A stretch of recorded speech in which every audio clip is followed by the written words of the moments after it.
Shalom Aleichem. Haleluya. Pada pagi ini kita akan bersama-sama belajar firman Tuhan kembali. Kali ini materi khotbah saya akan saya beri judul Misteri Angka 153. Mari kita buka ayatnya di dalam kitab Yohanan pasal 21 ayat 1 sampai 4. Yohanan pasal 21 ayat 1 sampai 14.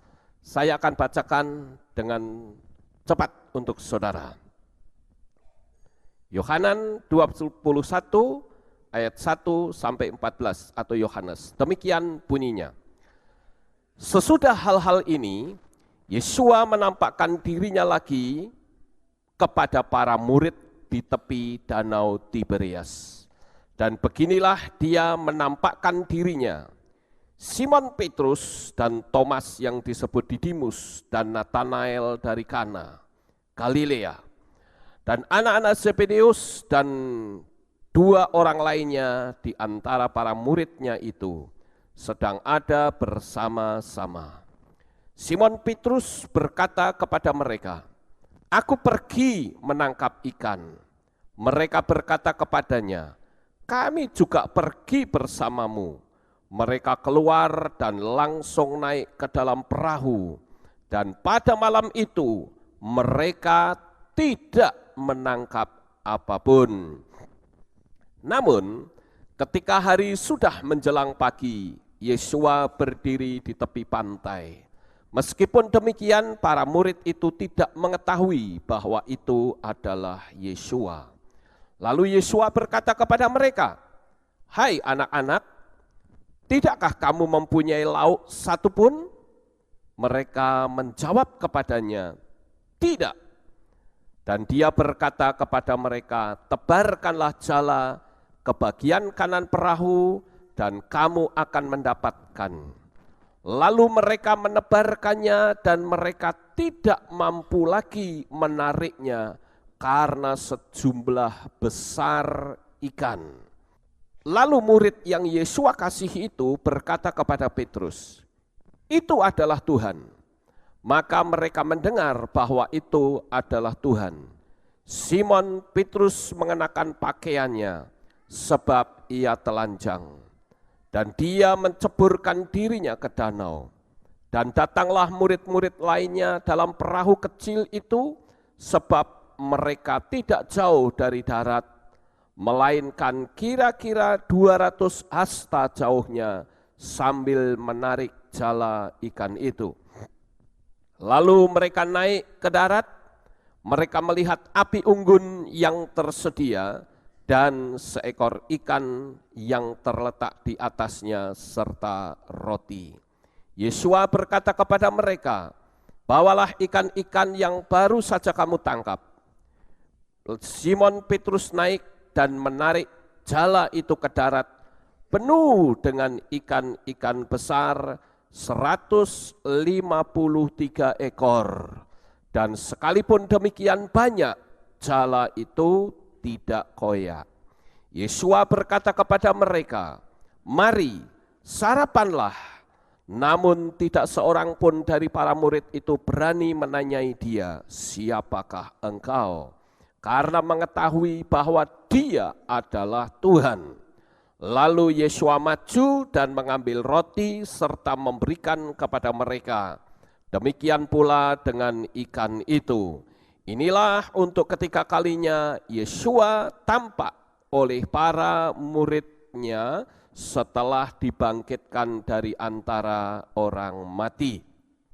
Nah, sampai di sini dulu pembacaan kita, Bapak Ibu Saudara yang terkasih. Di cerita ini dikisahkan saat Yesus sudah dibangkitkan. Ketika itu murid-murid rupa-rupanya kembali ke jalan hidup yang lama. Mereka dalam keadaan sedih, dalam keadaan duka cita. Mereka sudah lupa akan visinya sebagai penjala manusia.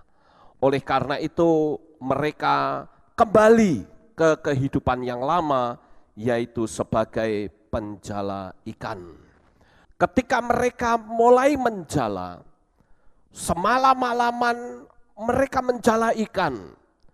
Tetapi menurut kisah ini, ternyata mereka tidak mendapat apa-apa. Tidak satu tangkapan pun yang mereka temukan. Mereka pulang dengan lunglai. Mereka kembali ke darat. Tetapi ternyata di situ Yesua sudah berdiri.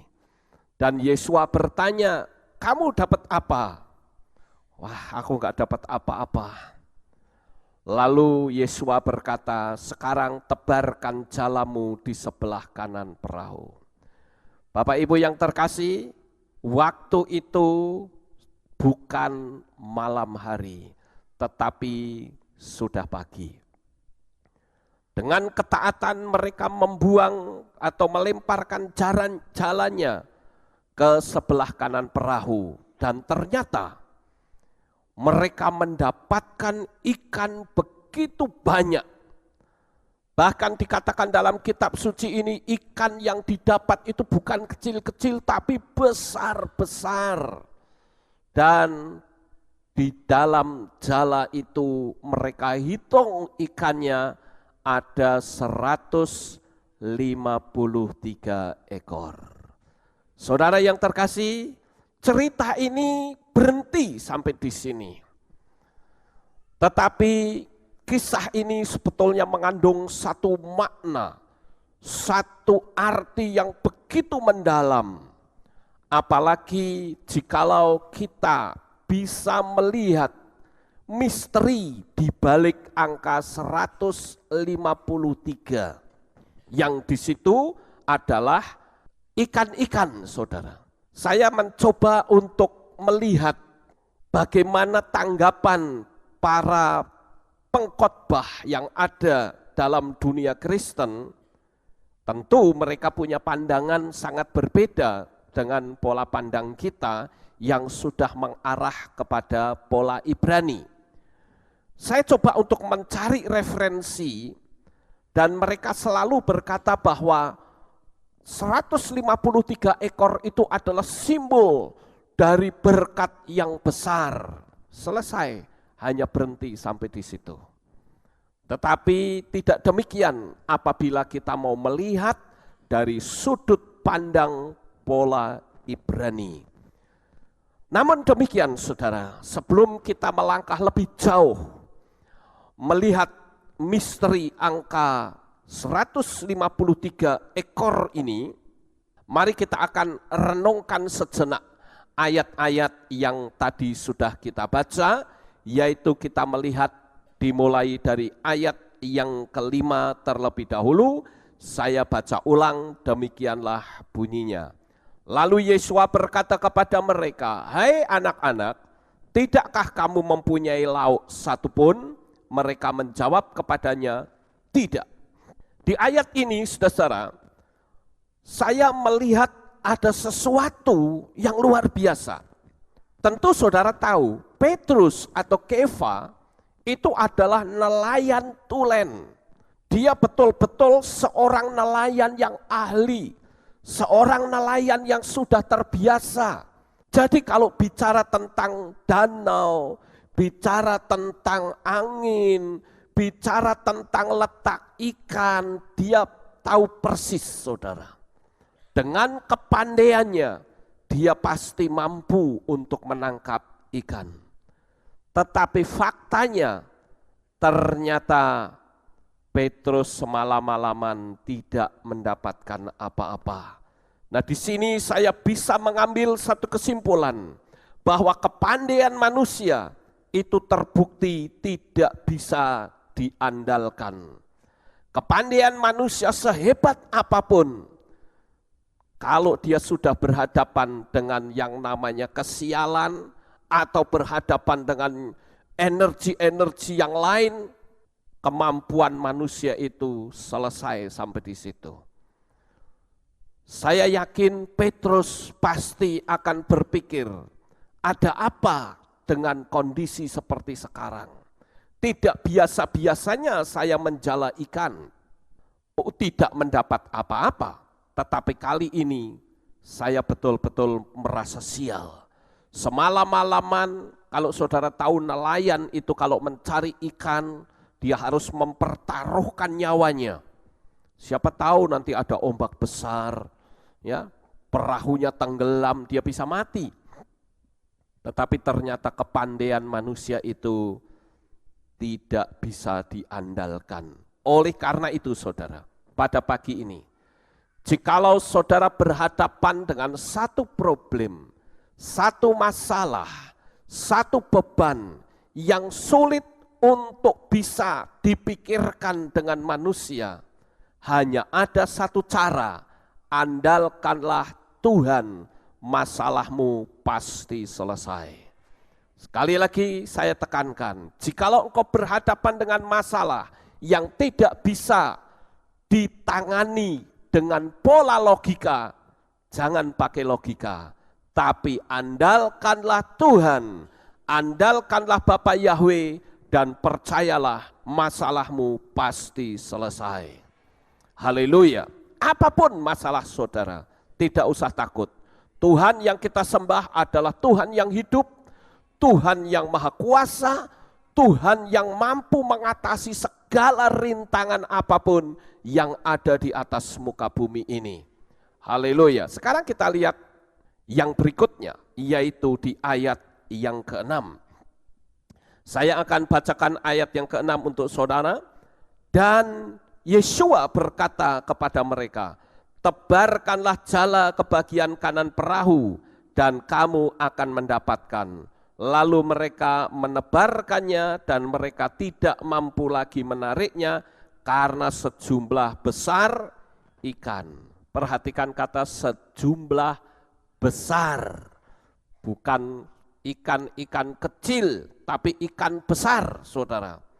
Nah, coba sekarang kita renungkan sejenak di ayat 6 ini. Yeshua secara biologis dia bukanlah seorang nelayan. Dia adalah tukang kayu. Secara biologis putra Yusuf dan Maria. Tetapi saudara, Yeshua memberitahu kepada para ahli-ahli danau, yaitu Kefa atau Petrus, katakan tebarkan jalamu di sebelah kanan. Coba sekarang kita renungkan secara hukum logika. Misalnya ini sebuah perahu, kemudian saya menebarkan jala di sebelah kiri. Sebelah kanan, apa sih bedanya menebarkan ke kiri dan ke kanan? Wong cuma jaraknya cuma sedikit, betul tidak saudara? Tetapi saya percaya kata-kata Yeshua yang mengatakan tebarkanlah jalamu di sebelah kanan, itu ada misteri ucapan yang terkandung di dalamnya. Bapak Ibu Saudara yang terkasih, saya akan tunjukkan kepada saudara bahwa mujizat itu terjadi ketika Kefa atau Petrus tidak membantah. Dia bisa saja membantah, guru atau tuan, saya ini sudah semalam-malaman loh mencari ikan. Ini sudah pagi, sekarang kamu suruh saya menebarkan jala di sebelah kanan. Ya sekarang apa bedanya saya menebarkan ke kiri dan ke kanan? Sama juga kok, wong jaraknya cuman sepanjang perahu aja. Lalu bagaimana kalau saya tidak mendapatkannya? Tetapi saudara, di sini tidak pernah ada kata sanggahan dari Petrus. Begitu Yeshua berkata tebarkanlah jalamu di sebelah kanan, Petrus lakukan. Dan kitab suci menulis bahwa Petrus mendapatkan sejumlah besar ikan. Sekarang yang jadi pertanyaan adalah, apa yang disebut dengan menebarkan jala di sebelah kanan? Apa maksud kata kanan ini, saudara? Ternyata kata kanan ini mengandung sebuah misteri atau rahasia. Kita tentu melihat di dalam kitab Shemot atau kitab Keluaran pasal 15 ayat 6 dan pasal 15 ayat 12 dikatakan demikian. Tangan kananmu ya Yahweh yang diagungkan dalam kekuatan. Tangan kananmu ya Yahweh melumatkan musuh. Engkau mengulurkan tangan kananmu, bumi pun menelan mereka. Jadi kalau begitu saudara, kata kanan itu adalah sebuah ungkapan alegoris, ya, yang sering digunakan oleh orang Yahudi sebagai simbol kekuasaan. Nah, sekarang Petrus percaya atau tidak dengan ucapan Yesua? Tebarkan jalamu di sebelah kanan. Berarti kalau kamu mau mendengar kata-kataku, kuasaku akan bekerja dalam kehidupan mencari nafkahmu dan kamu akan diberkati. Saudaraku yang terkasih, pada waktu itu dengan penuh ketaatan, Petrus menebarkan jalannya di sebelah kanan perahu. Ingat, kata kanan itu simbol dari kemahakuasaan Tuhan. Kanan itu juga bicara tentang otoritas tertinggi. Ada beberapa ayat yang saya rasa perlu saya bacakan untuk saudara sekilas. Di dalam Kolose 3 ayat 1 dikatakan, oleh karena itu, jika kamu telah dibangkitkan bersama Hamasya, carilah hal-hal yang di atas di tempat Hamasya berada, di sebelah kanan yang diduduki Elohim. Ifrim 1 ayat 3, dia yang merupakan pancaran kemuliaan dan gambaran kesempurnaan dari hakikatnya, dan yang menopang segala sesuatu dengan firman kuasanya, setelah mengerjakan penyucian dosa-dosa kita melalui dirinya, dia duduk di sebelah kanan yang maha agung di tempat yang tinggi. Nah, kemudian di Ifrim 8 ayat 1, saya habiskan bacaan ini saja supaya saudara bisa memahami kata kanan itu. Dan kesimpulan atas hal-hal yang telah dibicarakan itu ialah kita mempunyai seorang imam besar yang sedemikian itu, yang duduk di sebelah kanan tahta yang maha agung di Syamayim. Ifrim 10:12, namun dia sesudah mempersembahkan satu korban karena dosa-dosa, dia duduk di sebelah kanan Elohim untuk selama-lamanya. Ifrim 12 ayat yang kedua, sambil memandang kepada Yesua penguasa dan penyempurna iman, yang dengan mengabaikan aib ganti sukacita yang disediakan baginya, dia telah memikul salib, maka dia telah duduk di sebelah kanan tahta Elohim. Bapak Ibu yang terkasih, kata kanan itu menunjukkan otoritas. Kata kanan itu menunjukkan kuasa. Contoh, misalnya Richard adalah tangan kanannya presiden. Artinya apa saudara? Artinya adalah Richard ini memiliki kuasa yang sama dengan presiden, punya kekuasaan, punya kemampuan yang sama. Nah, di situ berarti bicara kuasa. Oleh karena itu Bapak Ibu yang terkasih, ketika Yesua katakan tebarkan jalamu di sebelah kanan perahu, dengan kata lain Yesua hendak berkata, jikalau engkau percaya akan kuasa Elohim, maka kamu akan mendapatkan sekalipun itu di luar logika. Ada banyak hari-hari terakhir ini orang sulit untuk mengatasi setiap tantangan, setiap masalah dengan logika. Mereka jadi lupa bahwa ada kuasa Bapa Yahweh yang memberikan pertolongan. Tetapi mereka selalu lari, frustrasi, dan berusaha untuk menghindar dari setiap masalah. Saya katakan di tengah-tengah kesulitan seperti apapun, jangan pernah menyerah. Jangan pernah putus asa. Karena ada kuasa Bapa Yahweh di dalam Yeshua HaMasyiah yang akan memberikan pertolongan di dalam kehidupan saudara. Bapak Ibu yang terkasih, jika engkau mencari nafkah, seperti di sini digambarkan, mencari ikan, dengan kuasa Tuhan, saudara pasti akan berhasil.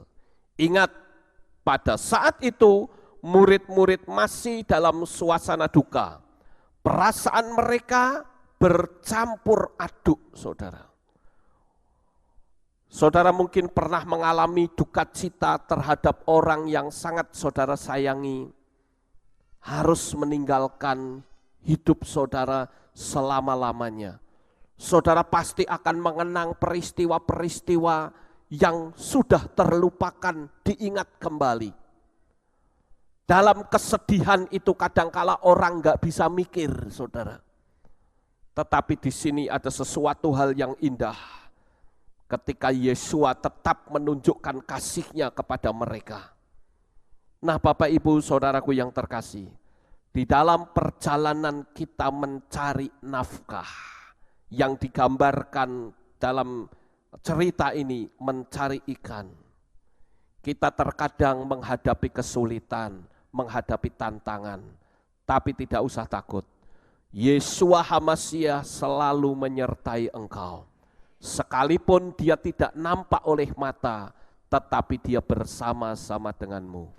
Ini yang harus kita miliki terlebih dahulu untuk kita bisa meraih suatu mujizat. Ayat 7, saya akan bacakan sekali lagi saudara. Di ayat 7 ini dikatakan demikian. Lalu murid yang Yeshua kasihi itu berkata kepada Petrus, "Itu adalah Tuhan." Maka ketika mendengar bahwa itu adalah Tuhan, Simon Petrus mengenakan pakaiannya sebab ia telanjang, dan dia menceburkan dirinya ke danau. Nah, sangat disayangkan saudara. Mereka mengakui itu Tuhan, tapi setelah mujizat itu muncul. Sangat jarang sekali orang mengakui bahwa sekalipun tidak melihat, namun aku percaya perjalanan hidupku akan selalu diwarnai dengan banyak mujizat. Kita tidak boleh melihat sekeliling, kita tidak boleh melihat keadaan. Sekali lagi, apapun tantangan saudara, pandanglah kepada Tuhan dan kuasa-Nya akan bekerja dalam hidupmu, bekerja dalam bisnismu, bekerja dalam kariermu, bekerja dalam seluruh kehidupanmu sampai selama-lamanya. Haleluya. Nah, oleh karena itu saudara yang terkasih, kalau kita bekerja dengan sungguh-sungguh kepada Tuhan, untuk Tuhan, kita bekerja seperti untuk Tuhan, maka Tuhan akan menyatakan banyak sekali mujizat. Sehingga dikatakan di situ, ketika mereka mendapatkan 153 ekor ikan, saudara-saudara, tetapi jaringnya tidak koyak, saudara. Kata kunci ini ya, mereka dapat ikan banyak, tapi jalannya tidak koyak. Ada banyak orang yang mendapatkan mujizat, banyak berkat, tapi jalannya dalam tanda petik koyak, saudara. Saudara tidak bisa mengumpulkan uang dalam pundi-pundi saudara. Uang masuk, tapi uangnya itu keluar seperti air, saudara. Tidak mendapatkan apa-apa, jaringnya koyak, urusan rumah sakit lah, nanti ada perampokan lah, atau dicurangi orang, itu kan jala yang terkoyak, betul tidak saudara? Tetapi percayalah, dengan kita mengikuti aturan dalam cerita ini, saudara akan mendapatkan banyak mujizat.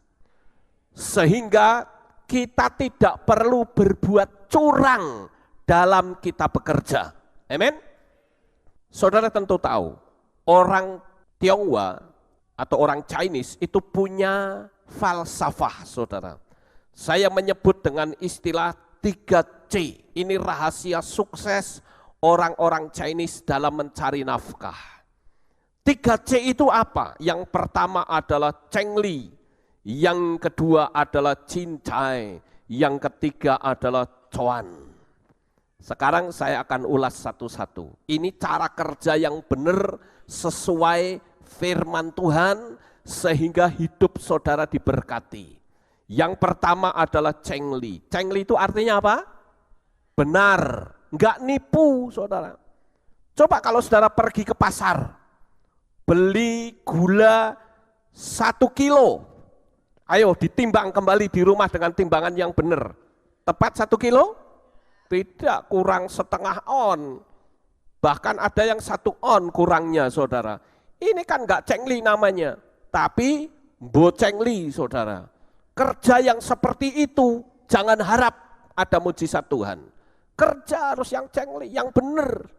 Jangan berbuat curang. Kalau kita kerjanya saja sudah seperti itu kok berharap mujizat. Itu energi negatif itu. Jadi harus dengan kejujuran. Itu baru kerja yang benar. Yang kemudian yang kedua yaitu cincai. Cincai itu artinya enggak hitung-hitungan, ya sudahlah terserah gitu ya. Misalnya kadangkala waktu dulu nih saya masih jadi bisnismen, saya buka toko, saya tahu saudara, kadangkala saya harus menghadapi pelanggan-pelanggan yang rewel. Saya pernah jualan alat-alat elektronik. Kadangkala saya menjual alat elektronik itu benar, tapi enggak berapa lama dikembalikan. Dia bilang gini, "Bah, alatnya kok rusak." Loh, saya katakan ini alatnya betul, kok rusak bagaimana? Tapi dia ngeyel, "Ora, kalau begini." Nah, konsep kedua, cincai. Ya sudahlah, cincailah ya, enggak seberapa, sudah ganti saja yang baru, tes nih, sudah tak tes bener ya, ya awas loh, nanti tidak boleh dikembalikan, nih bener enggak? Sampai dia mengakui, iya, ya sudah, nih cincailah, daripada ribut, malah nanti toko kita jadi rusak saudara, betul tidak? Ini prinsip orang Chinese dalam mencari nafkah, cincai, ya. Enggak rewel-rewelan.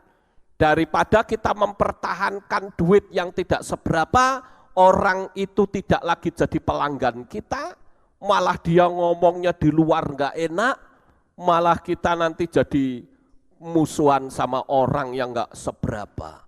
Coba saudara lihat di luar sana.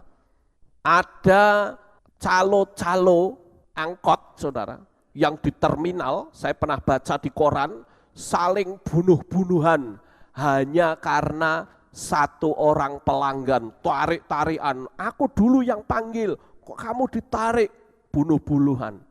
Padahal duit nggak seberapa. Jadi kita harus pakai prinsip yang kedua yaitu cincai. Ya terserahlah. Ya. Kalau saya rugi di sini, saya percaya nanti Tuhan buka jalan melalui tempat yang lain. Barang yang lain yang untungnya bisa lebih besar mungkin. Betul nggak saudara?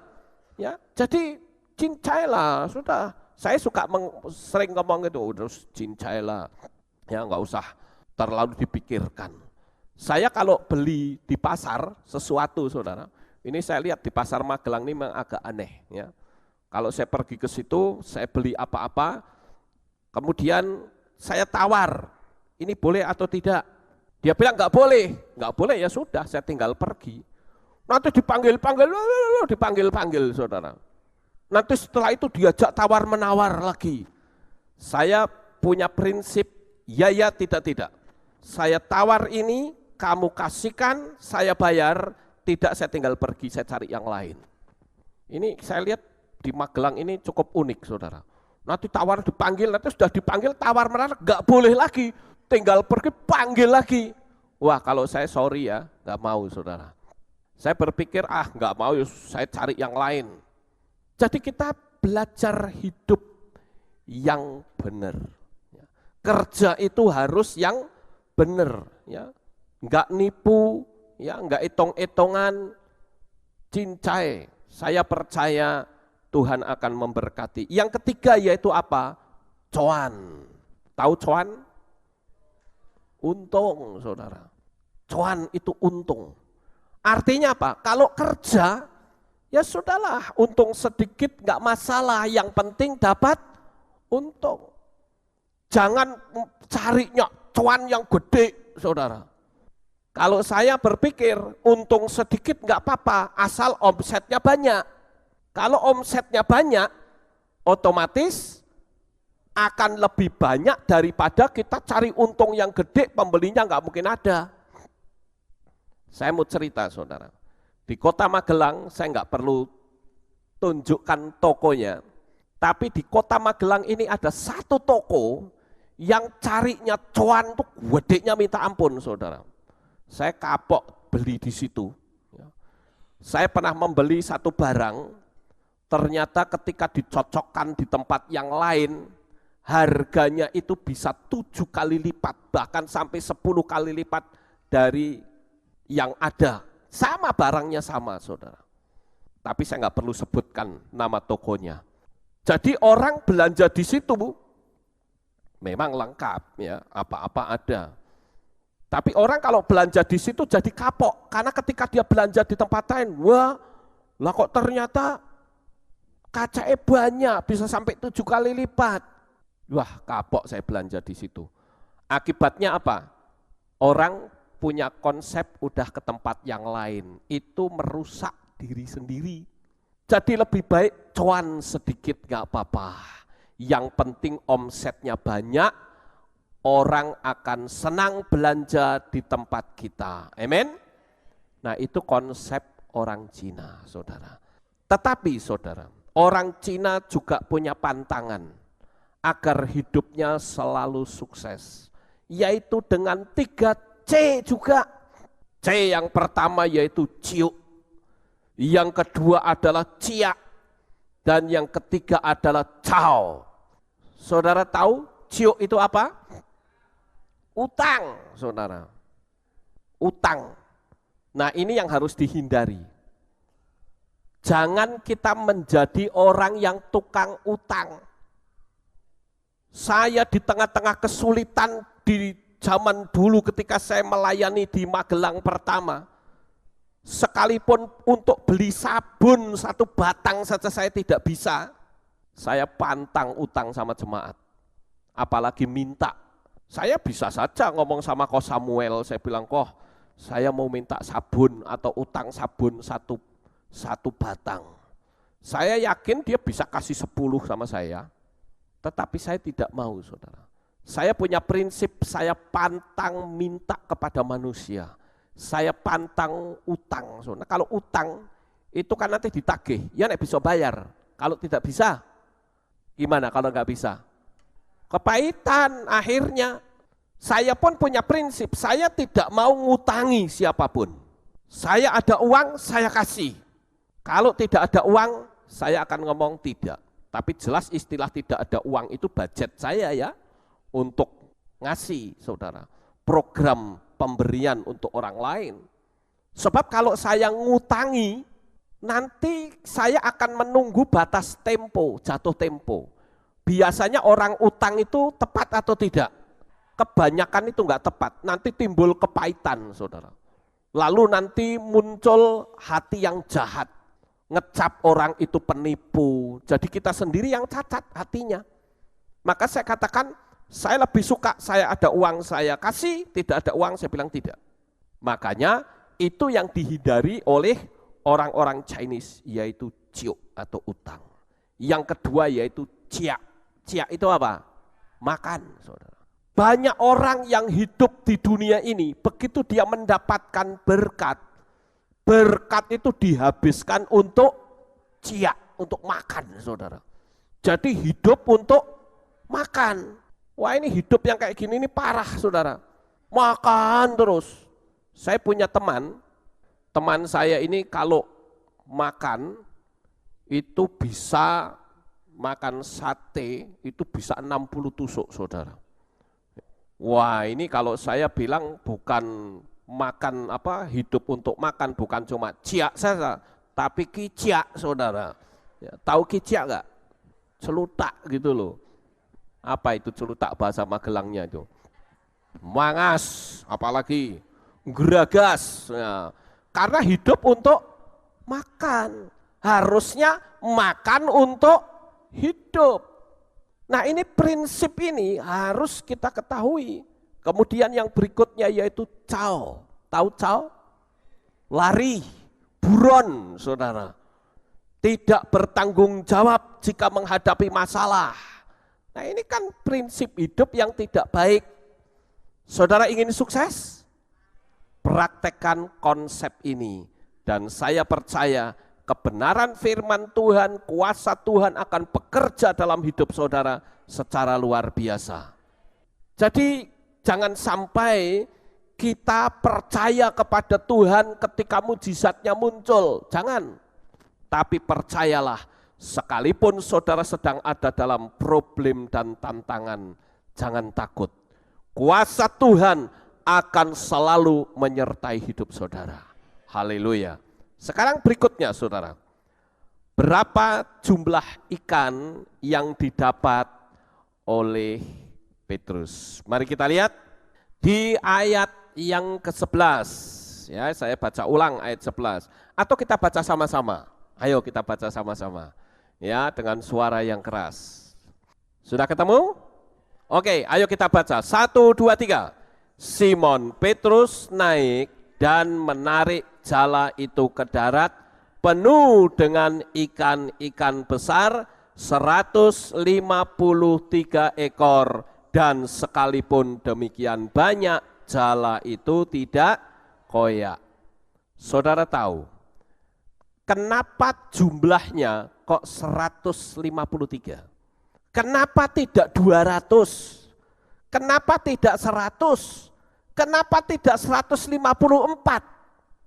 Di sini sebetulnya bukan salah ngitung, tapi 153 ekor ini sebetulnya ada satu kata sandi, kata rahasia yang terkandung di dalamnya, saudara.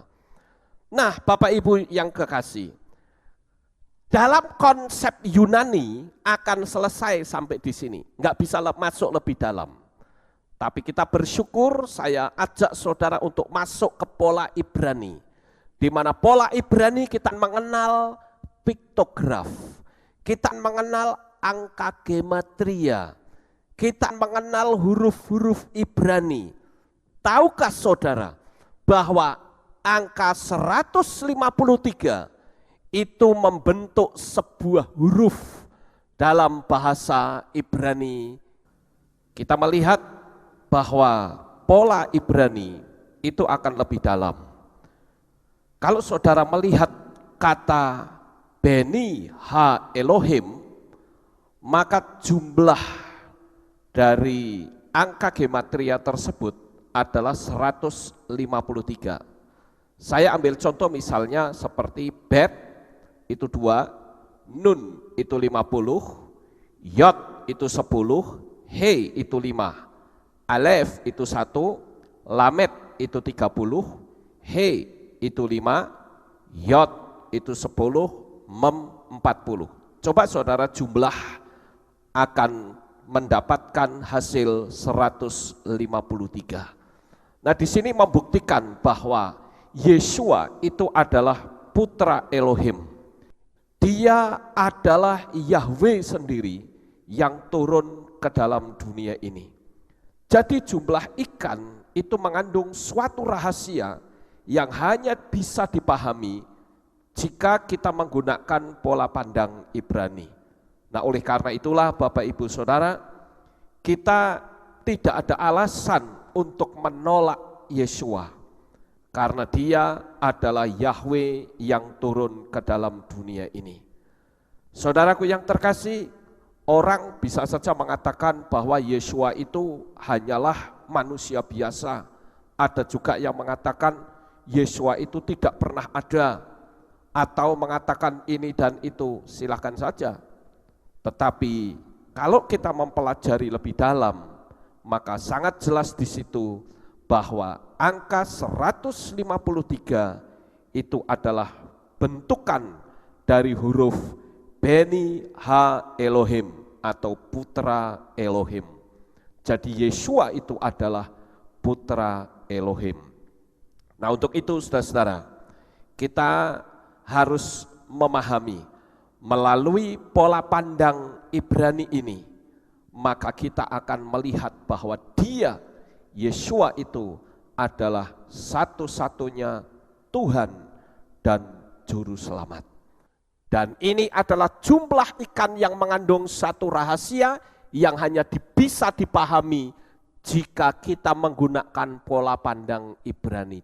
Nah, sekarang coba kita perhatikan saudara, angka 153 itu adalah bilangan dari angka 1 sampai 17 akan berjumlah 153. Coba saudara tambahkan 1, 2, 3, 4, 5, 6, 7, 8, 9, 10, 11, 12, 13, 14, 15, 16, 17. Ditambahkan 1 tambah 2, tambah 3, tambah 4, tambah 5, terus.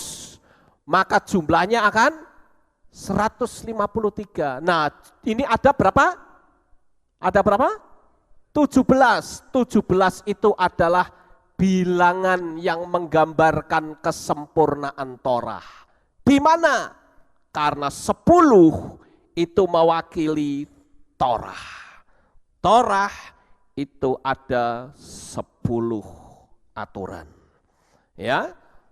The 10 Commandment, 10 perintah Elohim. Sedangkan 7 itu adalah angka sempurna atau penundukan diri. Kitab Beresit menyebut nama Yahweh sebanyak 153.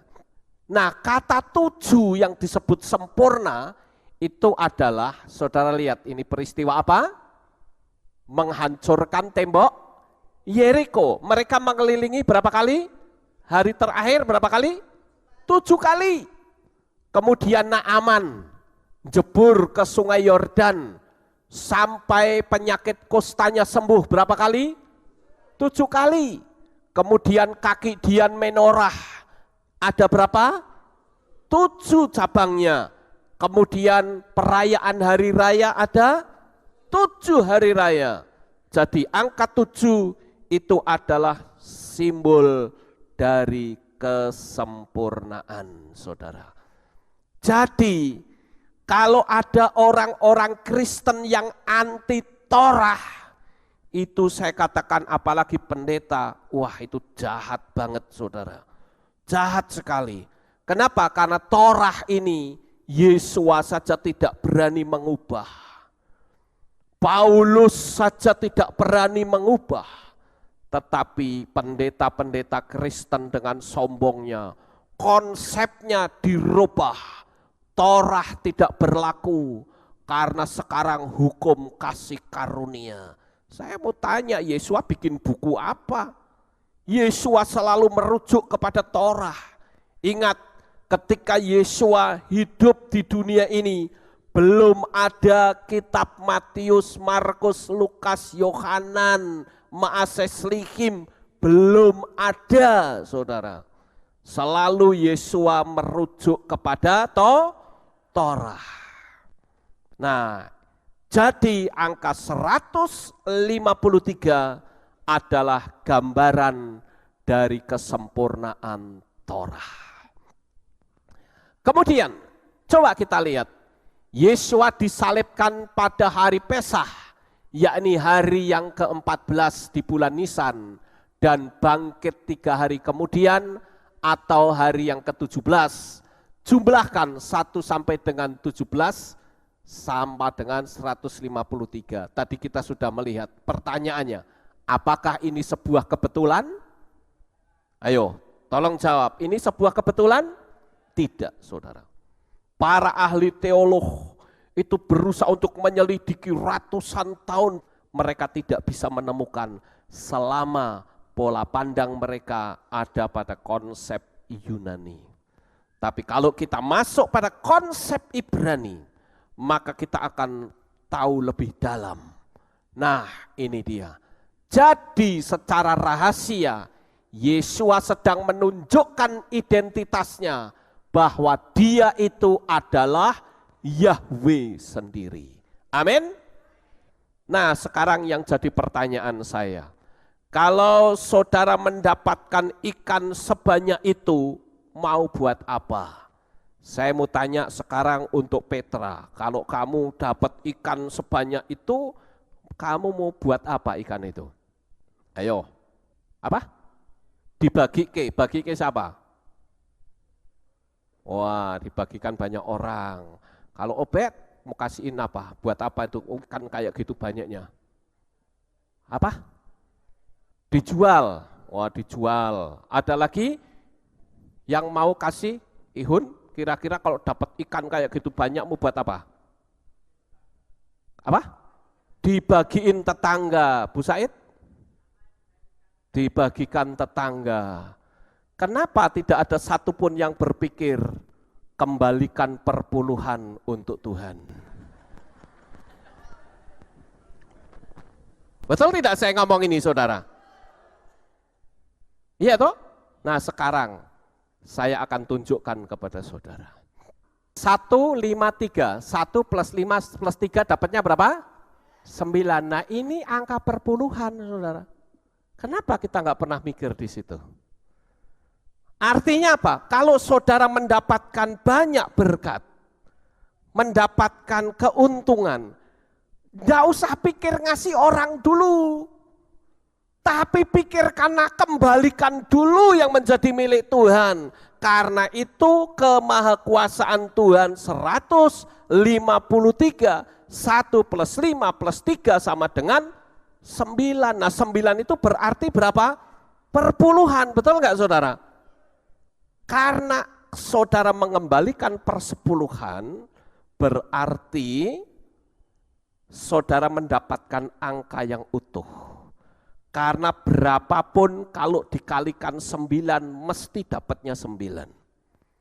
9 kali 2 berapa? 18, 1 plus 8, 9. 9 kali 5 berapa? 45, 4 plus 5 berapa? 9. 9 kali 3 berapa? 27, 2 plus 7 berapa? 9, utuh angkanya saudara. Itu angka mujizat. Kenapa begitu banyak kendala dalam bisnis? Karena saudara lupa untuk mengembalikan perpuluhan. Tetapi kembalikan di tempat yang tepat. Di dalam kitab Devarim atau Ulangan pasal 12 ayat 5 sampai 6 dan ayat 11 sampai 14, kembalikan di tempat di mana nama Yahweh itu dimuliakan. Tetapi banyak pendeta-pendeta yang menolak Torah tetapi menerima perpuluhan. Ini kan jahat banget saudara. Betul tidak saudara? Perpuluhan itu kan Torah. Aturannya ditolak, duitnya diterima. Ini jahat ini. Harusnya Torahnya diterima. Jangan mencuri, itu Torah. Jangan membunuh, itu Torah. Aturan itu ditolak. Tetapi duitnya diterima, ini kan enggak fair namanya. Ya, jadi sekali lagi 153 ini simbol dari perpuluhan. Karena 1 plus 5 plus 3 sama dengan 9. Saya tidak akan cerita tentang hal perpuluhan saudara. Kenapa? Karena saya sudah menyampaikannya dulu. Ya. Nanti salah-salah orang dengar, wah Pak Lukas kurangan duit iki. Wah repot kalau begitu saudara ya.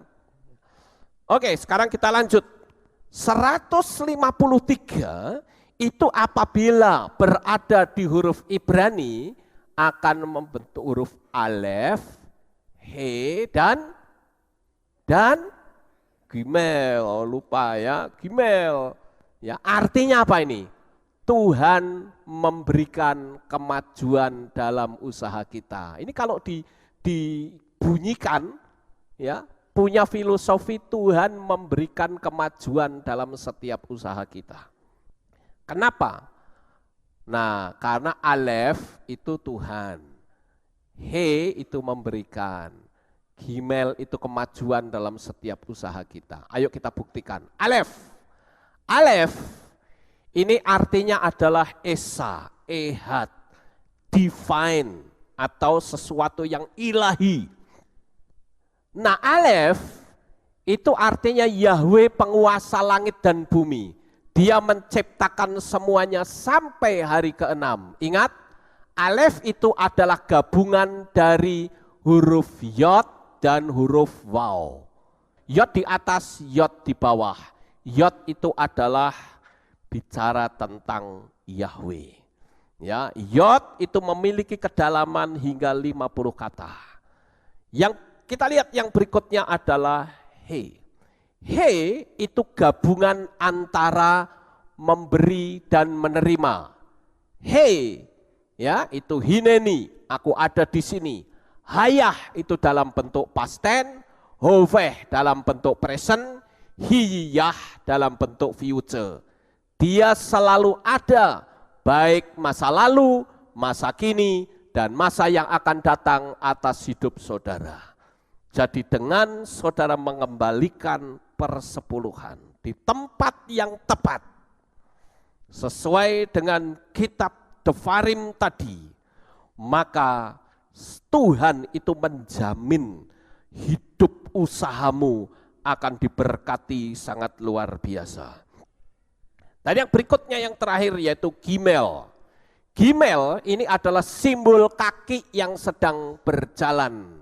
Dan ini bicara tentang progress movement atau bergerak maju. Gimel itu artinya onta. Gamal itu onta, saudara. Ya. Camel, bahasa Inggris itu onta. Nah, Gimel itu bentuknya adalah kaki yang sedang berjalan. Artinya apa? Onta itu adalah binatang yang tahan dalam menghadapi cuaca yang panas terik. Sekalipun perjalanannya jauh tanpa minum, tapi dia bisa bertahan. Artinya apa? Artinya adalah usahamu akan selalu dalam keadaan tetap bertahan. Seperti kata firman Tuhan, sekalipun 1000 orang rebah di sisi kirimu dan 10.000 rebah di sisi kananmu, tapi hal itu tidak akan menimpa engkau karena engkau hanya akan melihatnya saja. Amin. Saudara cuma nonton orang-orang yang jatuh bergelimpangan, usahanya gulung tikar, cuma nonton. Kenapa? Karena ada pemeliharaan Tuhan, janji Tuhan bagi setiap orang yang mengembalikan persepuluhan di tempat yang benar. Bapak Ibu saudaraku yang terkasih, dunia sekarang sedang ada dalam kondisi resesi yang besar-besaran. Tapi percayalah, Bapa Yahweh di dalam Adonai Yeshua HaMashiach, Dia akan selalu melindungi kehidupan saudara sampai selama-lamanya. Sukses besar untuk saudara semuanya. Haleluya.